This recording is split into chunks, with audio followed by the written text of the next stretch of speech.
Student, आप सबों का इस चैनल बायोट्वीट पर स्वागत है।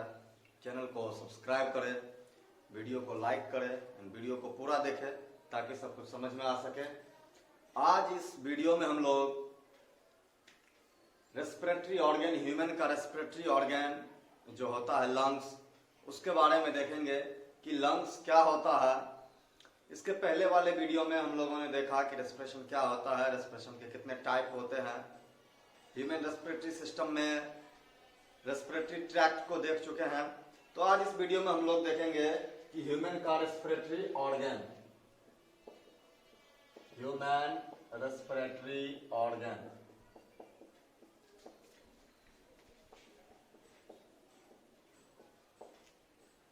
ह्यूमन रेस्पिरेटरी ऑर्गन जो लंग्स होता है। तो ह्यूमन रेस्पिरेटरी ऑर्गन लंग्स होता है। तो हम लोग अब लंग्स को देखेंगे कि लंग्स क्या होता है। इसी को प्लूरा भी कहते हैं।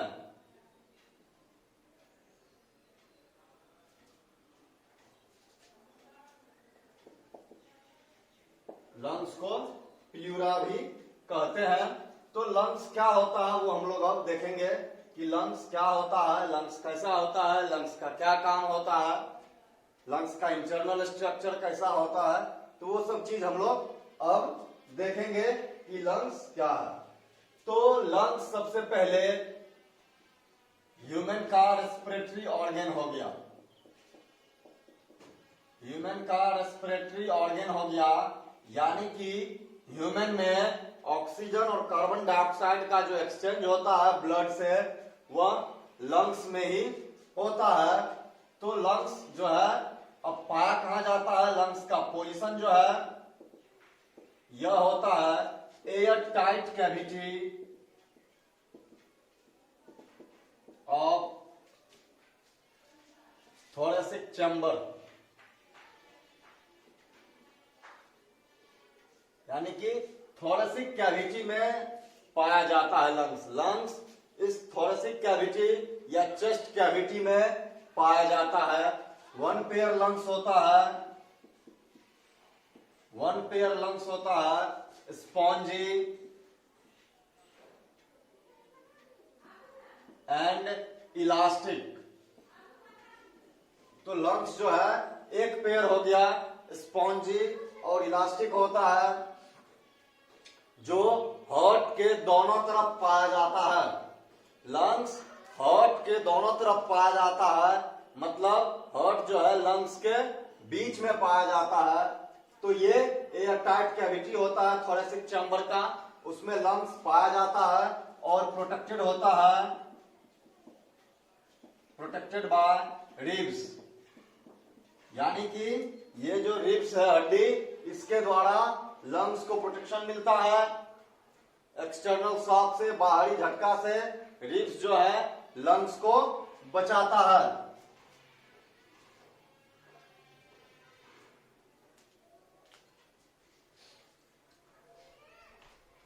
तो ये है। अब क्या है कि ये जो लंग्स है, तो वन पेयर लंग्स हो गया। इस लंग्स के ऊपर मेम्ब्रेन होता है, कवर्ड बाय मेम्ब्रेन, और उस मेम्ब्रेन को कहते हैं प्लूरल मेम्ब्रेन।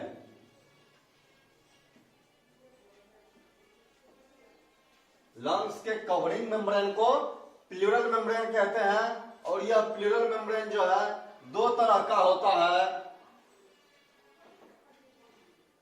एक विसरल प्लूरल मेम्ब्रेन,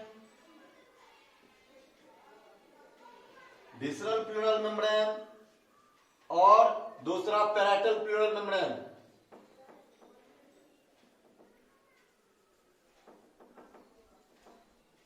तो दो तरह के मेम्ब्रेन हो गए, विसरल प्लूरल मेम्ब्रेन और पैराइटल प्लूरल मेम्ब्रेन, यानी कि लंग्स को कवर करने वाला दो मेम्ब्रेन जो अंदर है, लंग्स के साइड है, वो विसरल प्लूरल मेम्ब्रेन हो गया, और जो बाहरी मेम्ब्रेन होता है, आउटर मेम्ब्रेन, वह पैराइटल होता है। तो ये इनर मेम्ब्रेन है और ये आउटर मेम्ब्रेन है।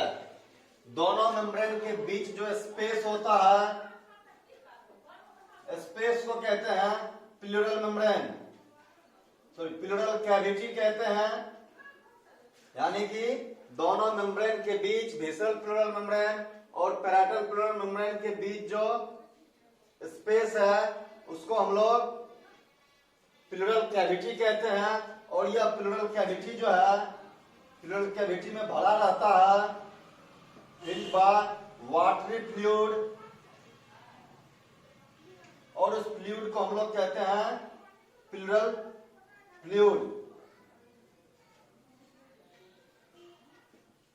उसको प्लूरल फ्लूइड कहते हैं। तो ये प्लूरल फ्लूइड क्या करता है, इसका काम हो गया प्लूरल फ्लूइड का फ्रिक्शनलेस मूवमेंट ऑफ लंग्स में मदद करता है। फ्रिक्शनलेस मूवमेंट ऑफ लंग्स में मदद करता है। लंग्स को मैकेनिकल शॉक से बचाता है, प्रोटेक्ट फ्रॉम मैकेनिकल शॉक, बाहरी झटके से लंग्स को बचाता है। तो ये जो प्लूरल फ्लूइड होता है भरा हुआ प्लूरल कैविटी में, तो उसको प्लूरल फ्लूइड का ये काम हो गया कि लंग्स के फ्रिक्शनलेस मूवमेंट को में मदद करना और मैकेनिकल शॉक से बाहरी झटके से लंग्स को बचाना। तो ये वाटरी फ्लूइड है जो प्लूरल कैविटी में पाया जाता है। तो लंग्स को कवर करने वाला दो मेम्ब्रेन हो गया जिसको प्लूरल मेम्ब्रेन कहते हैं, और वह प्लूरल मेम्ब्रेन के बीच जो जगह है उसको प्लूरल कैविटी कहते हैं, प्लूरल स्पेस कहते हैं। उसमें प्लूरल फ्लूइड भरा रहता है।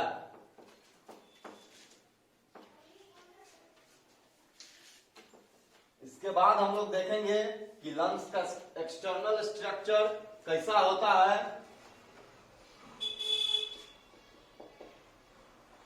एक्सटर्नल स्ट्रक्चर तो वन पेयर हो गया lungs, right and left. Right lungs बड़ा होता है, लेफ्ट स्मॉलर होता है। दोनों लंग्स जो है वह क्या होगा, कॉनिकल होगा एट एपेक्स और ब्रॉडर एट बेस। मतलब उसका बेस जो है, बेस क्या होगा, चौड़ा होगा, और एपेक्स जो है वह कॉनिकल होगा, ऐसे सिकुड़ जाएगा।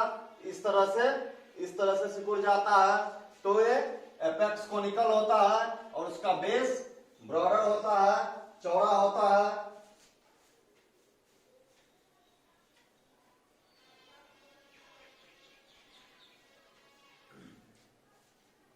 प्रत्येक लंग्स जो है लोब में बटा रहता है। प्रत्येक लंग लोब में बटा रहता है। राइट लंग 3 लोब में बटा होता है। बाहर से लंग्स लोब में बटा रहता है और अंदर से तो ये लेफ्ट जो है 2 लोब में बटा होता है। ये सुपीरियर एंड इंफीरियर लोब, और ये सुपीरियर, मीडियन और इंफीरियर लोब। ये 3 लोब होता है लंग्स का।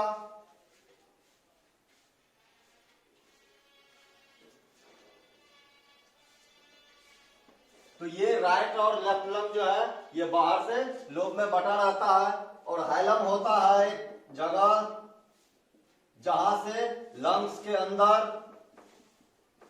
Primary bronchi, nerves, blood vessels ये सब इंटर करता है।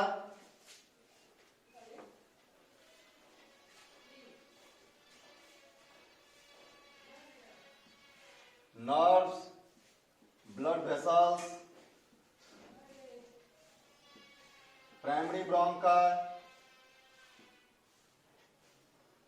ये तीनों इंटर करता है लंग्स के अंदर, तो उस जगह को हाइलम कहते हैं। तो ये एक्सटर्नल स्ट्रक्चर है जो लंग्स दिखता है ऐसे।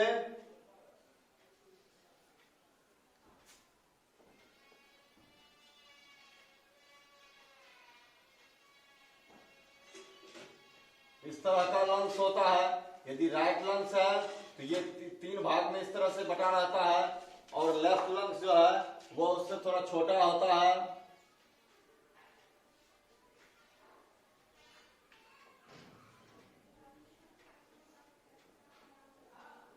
इस तरह का होता है। तो लेफ्ट लंग के तरफ कार्डिक नॉच पाया जाता है जो दो ही भाग में बटा होता है, एक्सटर्नली सुपीरियर और इंफीरियर लोब। तो इस तरह से राइट और लेफ्ट लंग में लोब पाया जाता है। तो लेफ्ट लंग में कार्डिक नॉच भी पाया जाता है। इसमें कार्डिक नॉच पाया जाता है, यानी कि हार्ट के लिए जो गड्ढा होता है लेफ्ट, हार्ट चूंकि हल्का सा स्लाइटली लेफ्ट की तरफ होता है, इसीलिए लेफ्ट लंग में हल्का गड्ढा पाया जाता है, सप्रेशन डिप्रेशन, जिसको हम लोग कार्डिक नॉच कहते हैं। तो ये लेफ्ट लंग्स में होता है। इसके बाद देखेंगे कि लंग्स के अंदर का स्ट्रक्चर कैसा होता है। ये तो लंग्स का एक्सटर्नल स्ट्रक्चर हो गया कि बाहर से लंग्स कैसा दिखता है। लंग्स के अंदर जाएंगे तो प्राइमरी ब्रोंकाई जो है वह डिवाइड करके रेस्पिरेटरी ट्री का निर्माण करता है, यानी कि कई भागों में डिवाइड कर जाता है। तो वो हम लोग देखेंगे कि उसका डिवीजन कैसे होता है। तो प्राइमरी ब्रोंकाई जो है इंटरनल स्ट्रक्चर में, लंग्स के अंदर प्राइमरी ब्रोंकाई काफी ज्यादा भाग में डिवाइड करता है। तो किस किस भाग में डिवाइड करता है? तो प्राइमरी ब्रोंकाई जो है सेकेंडरी ब्रोंकाई बनाता है, सेकेंडरी ब्रोंकाई टर्सरी ब्रोंकाई बनाता है। टर्सरी ब्रोंकाई जो है ये राइट लंग्स में 10 होता है और लेफ्ट लंग्स में 8 होता है। टर्सरी ब्रोंकाई का नंबर हो गया कि टर्सरी ब्रोंकाई राइट लंग में 10 होगा और लेफ्ट लंग में 8 होगा। तो टर्सरी ब्रोंकाई से ब्रोंक्यूल्स बनता है। ब्रोंक्यूल्स, ये ब्रोंक्यूल्स 1 mm लेंथ का होता है। रेस्पिरेटरी ट्यूब हो गया जिससे एयर पास करता है, तो 1 mm लेंथ का होता है with no cartilaginous support.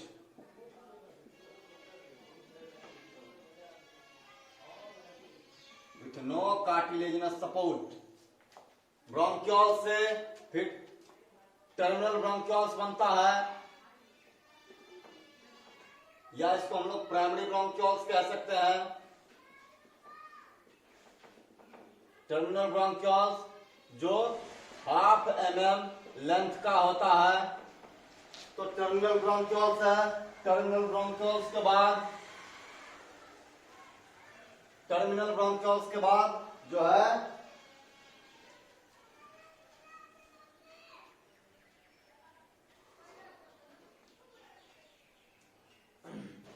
Respiratory bronchioles बनता है।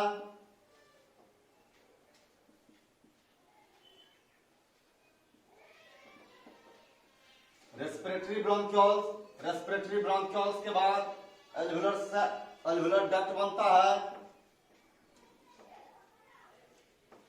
फिर एल्वुलर सैक बनता है और यह एल्वुलर सैक जाकर के एल्वुली में खुलता है।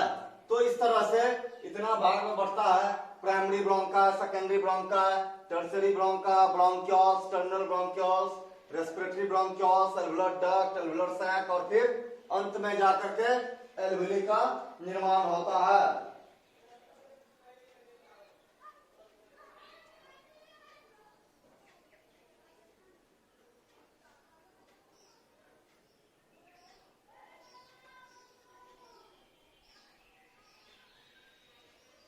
अब क्या है कि ये एल्वुलर सैक एल्वुली में खुलता है, तो लंग्स में टोटल नंबर ऑफ एल्वुला जो है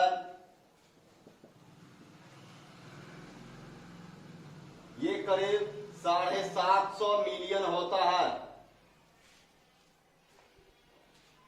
750 मिलियन एल्वुला पाया जाता है, जो करीब करीब 100 मीटर स्क्वायर एरिया होता है। इसका पूरा का एरिया 100 मीटर स्क्वायर के आसपास होता है। जबकि हमारे शरीर में जो स्किन है वह करीब 15 से 16 मीटर लंबा ही मतलब उसका एरिया होता है। तो इसीलिए लंग्स जो है बेटर रेस्पिरेटरी ऑर्गन होता है स्किन की अपेक्षा, क्योंकि वह ज्यादा सरफेस एरिया प्रोवाइड करता है। तो लंग्स जो है उसमें ये है कि इतना मिलियन ये हो गया, तो इसका जो डिवीजन है इस तरह से डिवाइड करता है।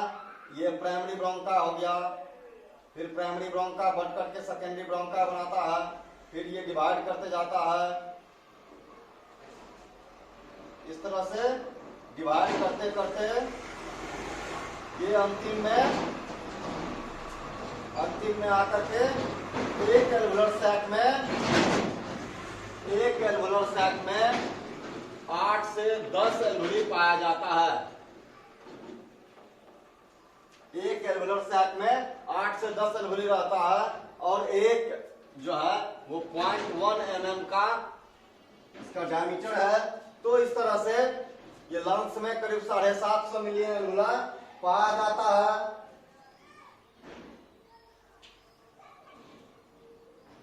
तो एक एल्वुली में एक लंग्स में 750 मिलियन जो है ये एल्वुली पाया जाता है दोनों लंग्स में। तो इसीलिए लंग्स का जो डायमीटर है एल्वुला का वह स्किन की अपेक्षा बहुत ज्यादा होता है। तो इसीलिए हम लोग कहते हैं कि स्किन से ज्यादा पावरफुल रेस्पिरेटरी ऑर्गन लंग्स होता है। तो ये एल्वुली जो है यह एल्वुली लाइंड होता, मतलब एल्वुली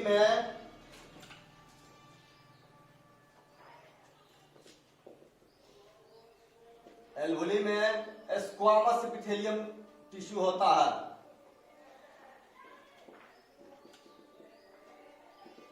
एल्वुली में स्क्वामस एपिथेलियम टिश्यू होता है, जहां ब्लड का एक्सचेंज होता है।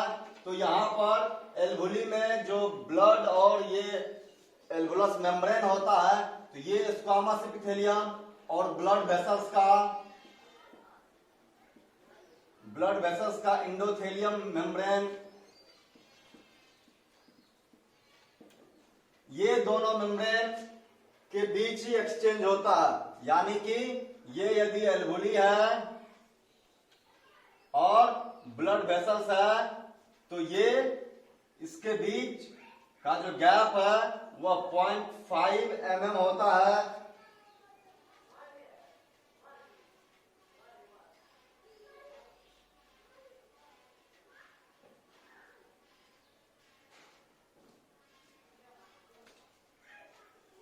तो ये ब्लड वेसल्स और जो एल्वुला का मेम्ब्रेन है, तो ये 0.5 माइक्रोमीटर ही इसके बीच में गैप होता है। तो ये गैप जो है ये गैप हो गया बिटवीन एल्वुली एंड ब्लड वेसल्स। तो बहुत कम गैप होता है, जिसके कारण आसानी से एक्सचेंज होता है एयर का। तो ये लंग्स का स्ट्रक्चर ऐसा होता है जो एल्वुली और ब्लड वेसल्स के बीच आसानी से गैसियस एक्सचेंज हो सके।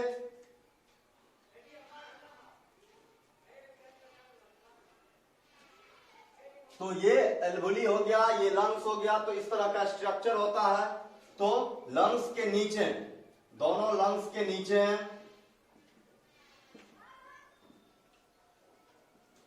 एक मस्कुलर स्ट्रक्चर होता है। मस्कुलर स्ट्रक्चर होता है जिसको हम लोग डायफ्राम कहते हैं।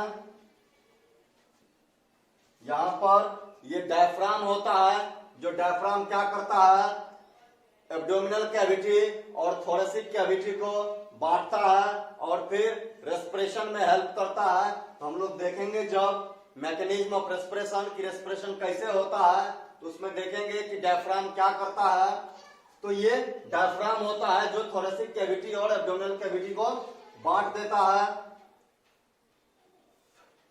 तो ये लंग्स का स्ट्रक्चर हो गया, एक्सटर्नल स्ट्रक्चर और इंटरनल स्ट्रक्चर। तो दोनों लंग्स इस तरह का होता है, राइट लंग्स बड़ा होता है, लेफ्ट लंग्स छोटा होता है और अंदर में जो स्ट्रक्चर है वो उस तरह से इतना भाग में डिवाइड करके एल्वेली का निर्माण होता है और एल्वेली का एरिया काफी ज्यादा होता है उसका सरफेस एरिया, इसलिए आसानी से ऑक्सीजन और कार्बन डाइऑक्साइड का एक्सचेंज होता है। हम लोग नेक्स्ट वीडियो में मैकेनिज्म ऑफ रेस्पिरेशन को देखेंगे कि रेस्पिरेशन कैसे होता है, उसका क्या मैकेनिज्म है, डायफ्राम और इंटरकोस्टल मसल्स क्या करता है। Thank you. वीडियो को लाइक करें, चैनल को सब्सक्राइब जरूर करें और शेयर करें। Thank you.